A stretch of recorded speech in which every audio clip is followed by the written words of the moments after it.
So we're here in Weston today, and we're ready to close up this home. They had a bee issue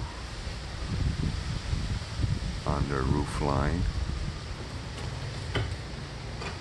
and we removed the queen and the hive and the combs, and they're safely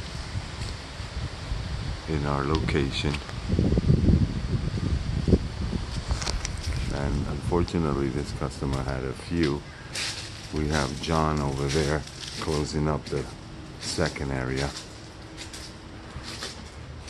and actually cleaning it out, because there's still a little bit of combs in there to the last job.